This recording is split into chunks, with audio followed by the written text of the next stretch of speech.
So here's 3 signs to know if a business partnership or any relationship to begin with has a chance or if it's gonna make it. Now, I can't tell you how many business partnerships I have had now in the last 20 plus years. Most of them fell apart, few of them well, most not well. And of course, I've had a lot of relationships on the personal side. Some have gone great and some have gone horrible. So I've learned 3 lessons or 3 key things to watch for. In today's day and age, if I'm gonna have partnerships, there are 3 things I immediately dive into and look for. And even if I have entered into a partnership, I continue to watch these 3 things, all right? By the way, this is it. The Fighting Entrepreneur is coming to a close. It's coming to an end. We're down to like the last 1 or 2 episodes.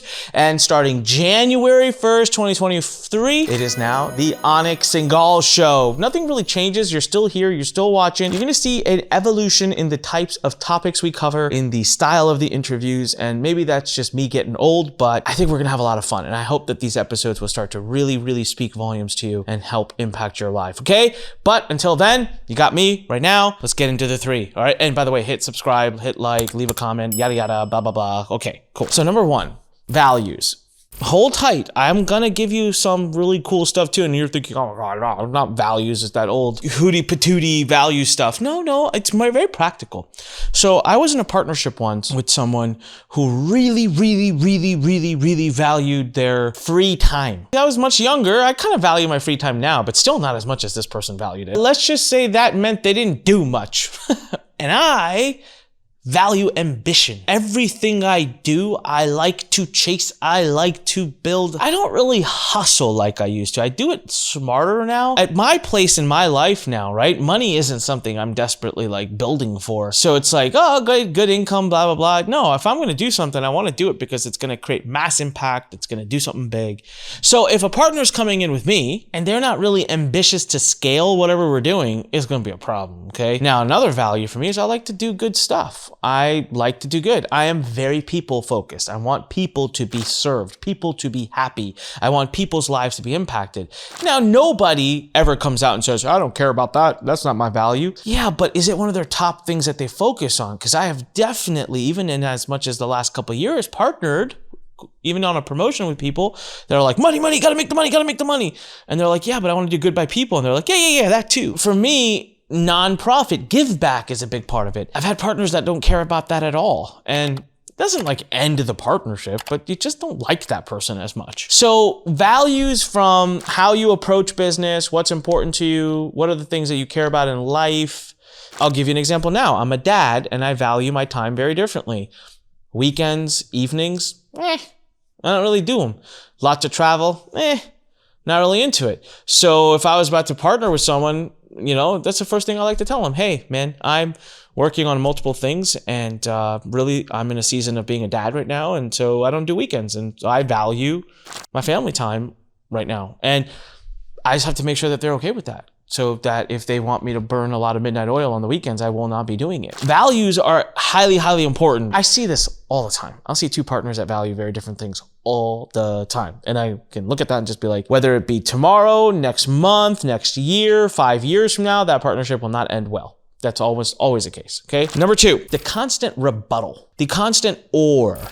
Super annoying. I learned some concept long back, and I don't remember who taught me this. This is when I was much younger, and they said, pick your battles. Probably 3 of the best words I've ever heard when it comes to managing relationships, whether it be with your kids, your wife, your husband, your parents, your siblings. Pick your battles, right? So my wife and I were recently talking about this. We were having just completely off topic. We were having a really good conversation about this. About a year or 2 years into our marriage, there was no picking of battles. There was we go to battle.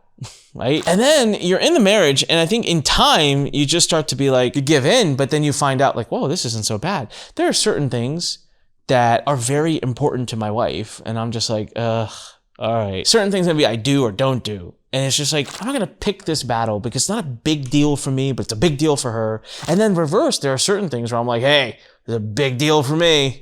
Like, and she's like, all right. It's not even really compromise as much as it is just like love and respect for the other person. So in a partnership, okay, there are times your partner has an idea, something they want to do, something they want to try, someone they want to hire. And if every single time they hear a rebuttal, every single time they hear a or, it is bloody annoying. And it is the really clear-cut sign of that relationship going to crap. Some people are innately debaters by nature. I've dealt with those too, and they are mentally exhausting. But what's ironic is they think they're helping because that's what they like. They like to come into a meeting and debate everything. Good morning. Is it really? I don't think it's a good morning. Nice weather outside. Nah, I don't really like this weather. 2 + 2 is 4. Well, what if it was 3.5? It's like, oh my God, just gonna, you know? But they're like, yeah, cool, let's debate it out. Like, this is awesome. And the other side's like, I'll kill you. Like, I hate you, right? So I find myself many times in partnerships in a good way picking my battles. So sometimes a partner will come to me and I can tell from the look in their eyes. And you know what? This isn't just with partners. This is sometimes with my employees. This is sometimes with my friends. This is times with my parents. This is at times with my wife. My daughter's only 8 months, but I'm sure I'll have many times with her on this. It's just like they come with an idea and you could just see it in their eyes and you just say, yes, okay, right? But I have been in partnerships where every idea needs a long, drawn-out discussion. Can you already tell from me like how exhausting that is to me? Like it's actually at this point the number one reason I'll just bounce out of a relationship because I'm just like, I don't have time for that. So the other thing, like I'll be in a partnership with someone that is very technically inclined. Well, guess what? They have authority over me in the technical matters. I second your motion. There are times where I'm in a partnership where I clearly, on a certain topic, I clearly have authority. I know more. But when the other person refuses to allow that, it's frustrating. So if you are in a relationship or in a business relationship where there's constant rebuttals, it's going for the negative, I promise you. And last but by no means least, a feeling of inequity. This has led to the worst and most business partnership breakups I've probably had. I have been on both sides of it. And this happens a lot. Look, when you're sitting around the table and the business does not exist, everyone's excited and everyone's like ready to sign on and say yes to anything. So you look across the table and you see this person that has a lot of market reach.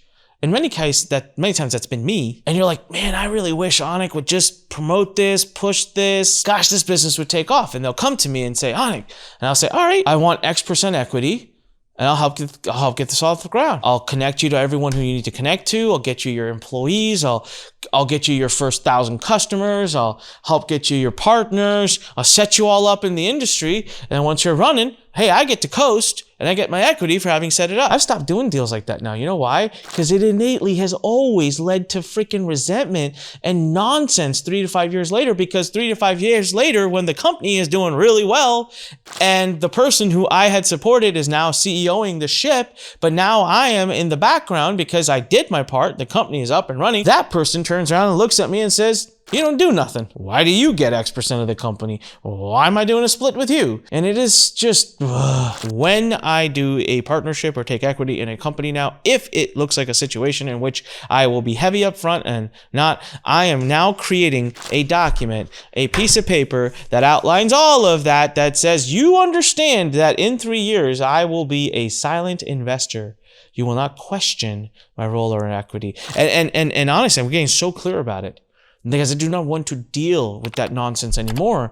But at a high level, in some partnerships, there is true inequity. Most business partnerships, I find, if you could pull the partners aside separately and get them to truly be honest, if there's 2 of them, both will tell you that they do more than the other. It's lunatic, but it's true.